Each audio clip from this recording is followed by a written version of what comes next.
in the way he should go, and when he is old, he will not depart from it. Proverbs 22:6. I was mortified. A Bible verse about a child? I was almost a teenager. And it was 1960, not 1860. My friends would not be impressed. Of course, I smiled wanly. I thanked Great-Grandma as heartily as I could and left the room so she would not see my disappointment. Soon, I forgot the book and the experience. The memory went dormant for 40 years. Fast forward. I am preparing a speech in Goshen, Indiana to give at Heston College for the commencement. The subject I was assigned is wisdom.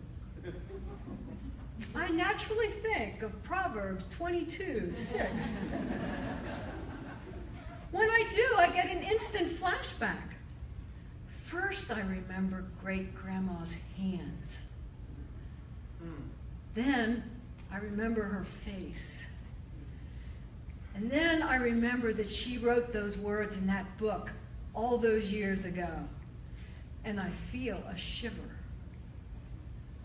My great-grandmother, back in 1960, through one simple act of remembering and writing, had not only encouraged me to develop a wiser, more mature taste than I then had, she had also, and she didn't even know it, named my calling to be an educator.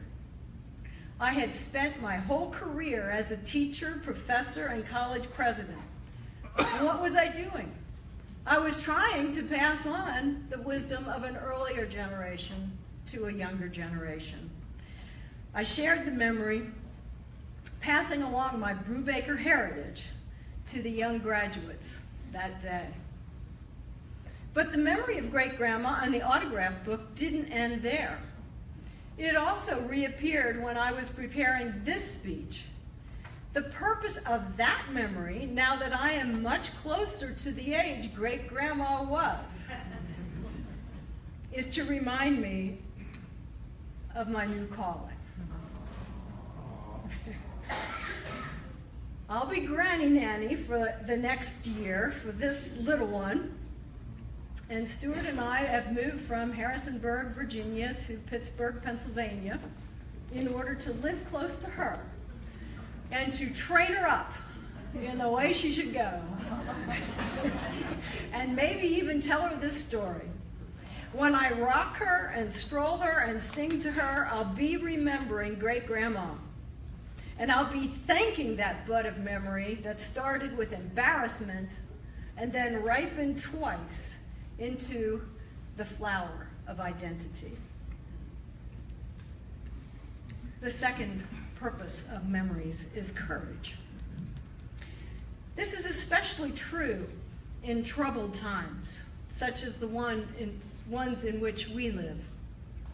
Our ancestor Brubakers, for example, crossed an ocean 300 years ago, attracted by the promise of two things: fertile farmland and freedom of religion, including the freedom not to have to fight in wars. For a while, it appeared that they had found a nearly perfect place, the peaceable kingdom, imagined by William Penn and made famous by another Quaker, Edward Hicks, who painted 300 versions of the peaceable kingdom. And most of those versions have this little scene in the left-hand corner. Have you ever seen this painted? You know who these people are? There's William Penn himself, and he has these most amicable conversations with the Indians. And that is what he meant by the peaceable kingdom. It didn't take long, however, for the peaceable kingdom to show signs of strain. 40 years after Hans Brubaker and Christian Hershey bought those 1,000 acres, It appeared that England and France would go to war, and the English would expect everyone living in their colonies to fight. What did these Mennonite immigrants do?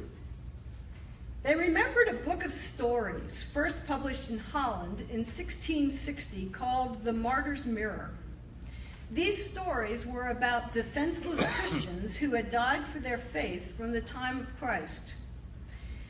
They determined that their young people, especially, needed these stories so that they would have pictures in their minds, in other words, memories, of what faithfulness, grace under pressure looks like. So they commissioned the translation from Dutch to German, and then the printing of what became the largest book published in the colonies. It took 15 men 3 years to finish the 1,500-page Martyr's Mirror book in 1749. If you've ever seen the book, you might recognize probably the most famous of the engravings in the book. This is a picture of Dirk Willems, who is stretching out his hands toward his captor who fell through the ice. Soon it would appear that there would be another war, this time a colonial revolution. It seemed likely all citizens would be pressed into military service, no longer protected by William Penn and his vision of the peaceable kingdom. Benjamin Hershey, son of Christian, the one who purchased land with Hans Brubaker, wrote down something called a short and simple declaration to our honorable assembly, explaining the beliefs of the Pennsylvania Mennonites. We have dedicated ourselves to serve all men in everything that can be helpful to the preservation of men's lives. But we find no freedom in giving or doing or assisting in anything by which men's lives are destroyed or hurt. I love this simple, direct statement of faith and public witness. The memory of this short and simple declaration helps me to explain my own beliefs today and ties them to our mutual heritage. A copy of this fraktur hangs on a wall in our home. After the terrible school shooting that took the lives of nearly 30 students and teachers in Newtown, Connecticut in 2012, I posted a picture of these words and this fraktur as my response. The desire to serve other people in ways that are helpful to the preservation of their lives, and the knowledge that doing so may sometimes come at risks to one's own life, has motivated many a Brubaker. I know that we will hear many stories of courage this weekend, and that all these stories build the purpose of memories. So here's just one. When I asked historian John L. Ruth if he knew stories of Brubaker courage, he said I ought to talk to Dr. Kenton Brubaker, retired professor of biology at Eastern Mennonite University. And so I did. It turns out that Kenton spoke to a Brubaker reunion, one that was held in the 1970s in Lidditz Springs Park. Listening to this quiet, humble man in 2017, a man who would tell you he is not a hero, you have to draw out the courage in his life story, but you can feel it nevertheless. Kenton grew up right here in Lancaster County. His parents were flower growers, and he became interested in agronomy, horticulture, and biology. He was interested enough, in fact, that he got a PhD. Armed with the latest methods of research and application, he could easily have gone to teach at a major state university. Instead, he looked around the world and at the programs of his church and asked, "How can I help?" The answer that came to him and to his family was to teach in Africa. Here they are in Kinshasa in 1965. signed up with USAID, and they assigned him to the Congo on a 50% bonus pay because of the danger in that region at that time. Kenton not only gave up his chance for a more lucrative, prestigious career in the States, but he turned his pay over to the Mennonite Central Committee to help the organization support other volunteers. Eventually, it was too dangerous to stay in the Congo. In 1965, as Mobutu was seizing power, Americans were airlifted out. The Brubakers returned to the US, and Kenton eventually joined the faculty at Eastern Mennonite University. While he taught biology in the Congo, Kenton wrote a textbook. Years later, a college student told him they were still using the book, and the practical knowledge he taught about agricultural methods certainly spread from his years there. Looking back, Kenton reflects on his story as one of service, born naturally from his family and faith. I call it a story of courage. The courage to work in a dangerous setting, and the courage to put family and faith above fame and fortune. Out of such courage stories, we can draw sustenance, becoming more resilient when we face challenges in our own lives.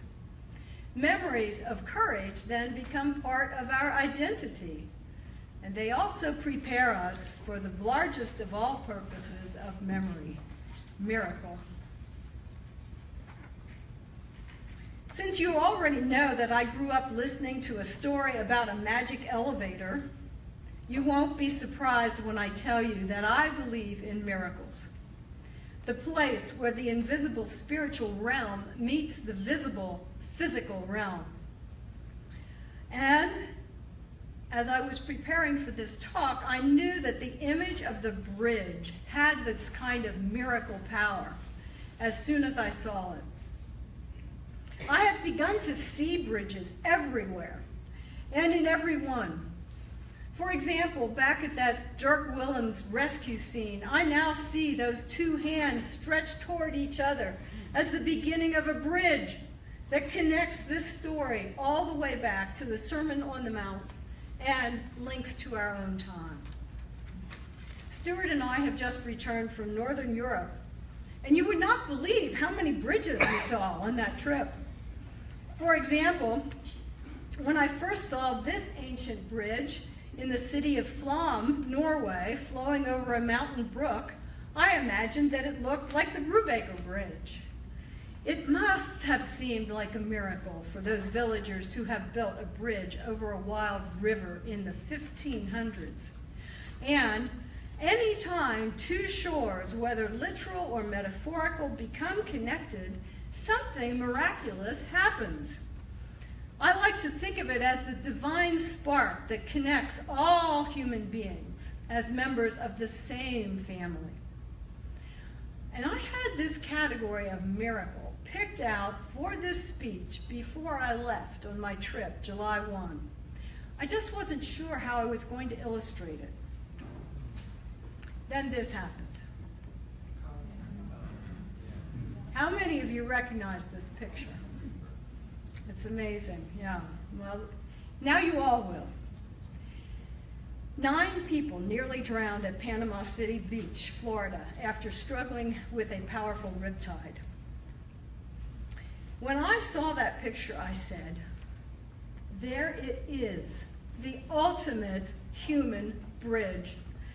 The link between life and death, between a few heroic individuals and the powerful pull of a whole society when aligned with its greatest purpose. That's the image we Brubakers need to carry away from our 300th year celebration. That's the symbol we can use to build up both our past and our future. Here's the longer story in case you haven't seen it on Facebook or CNN or Good Morning America. A family was swimming, enjoying the water, when all of a sudden their 2 young sons, ages 8 and 11, began yelling that they were stuck. Their parents, Even their grandma went out to try to rescue them, but not one of them could withstand the riptide. 2 young women, strong swimmers, went out and they tried to rescue them, and they too got caught. The situation was dire. The beach police, called in a rescue boat, but it was nowhere to be seen, and it would not have arrived on time. Enter a young woman named Jessica Simmons and her husband Derek. When she saw what was happening, Jessica made an instantaneous decision. These people are not going to drown today. Jessica was both an excellent swimmer and fearless in the face of adversity. She had memories of training her body to hold its breath and of practically living in a pool. Those memories formed her identity as a swimmer and gave her courage. So she was prepared to be part of a miracle that day. And she was.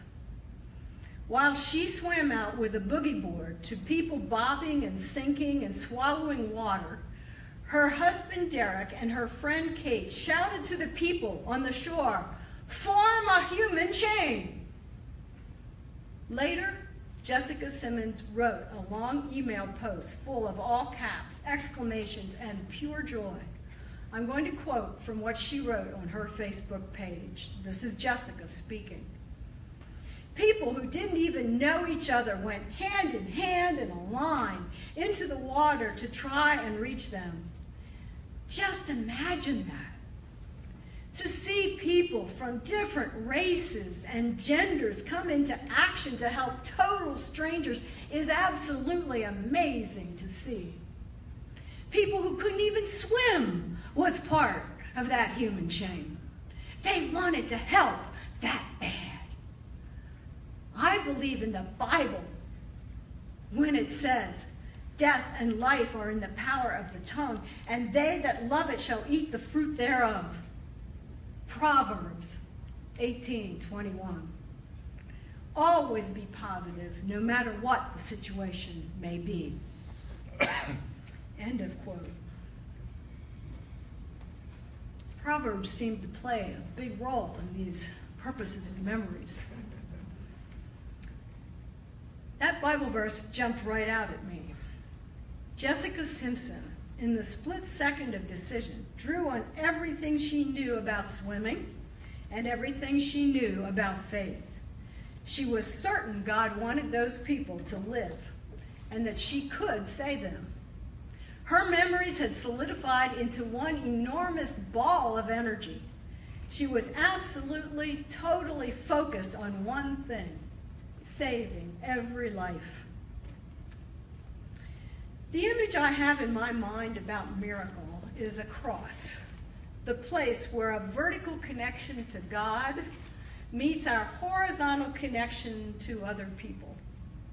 And that's what I loved about this particular story. It has both a role for Jessica at the head of this line of people, and for Derek and Kate, building the first part of the human chain, and then 70 other people on the beach who answered their call. Without any one of these people, the chain that they used to pull every one of those drowning people out and passing them along all the way to the shore, that chain would have been weaker without any one of each of those people.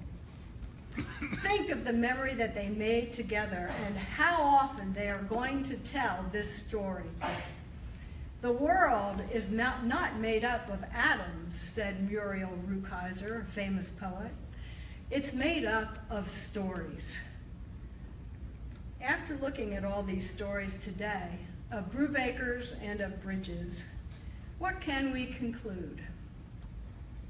Well, I'm going to encourage myself and all of us as Brubakers to do 3 things. First of all, to pass along what you have learned about bridge building to members of the next generation. Tell them stories. Write in whatever the autograph book they have today.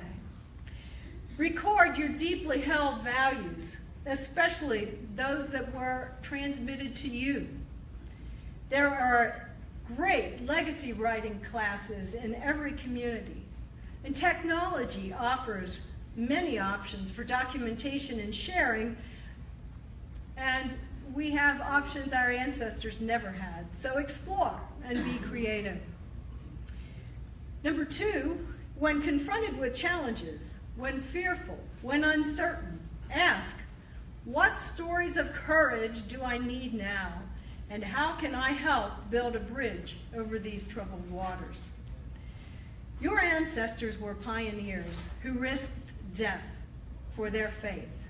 Some were heroic, some were quiet, but all contributed links to the human chain. Choose to emulate the best in them, the things that call to you. The memories of their lives help us face our own hardships. Stockpile courage stories in good times so that you have them in bad. And 3, expect miracles. Celebrate them when they happen. Keep telling the story of love. You don't have to build bridges all by yourself. If you have stockpiled memories, key quotes, and Bible verses you live by, you will be ready, like Jessica Simpson, to participate in miracles. So, in the end, what can we say about the purpose of miracles? The mystics know that above this veil of tears, these troubled waters, lies a bridge to peace, where all shall be well, and all shall be well, and all manner of things shall be well. Memories ultimately take us to this place of miracles, the place where war shall be no more, and where all the struggles we have survived finally blossom into their full meaning. We are Brubakers. Our very name reminds us of the purpose of memories. May we all find ways to be bridges over the wild mountain brooks, the way our ancestors were, until we too make it safely to another shore.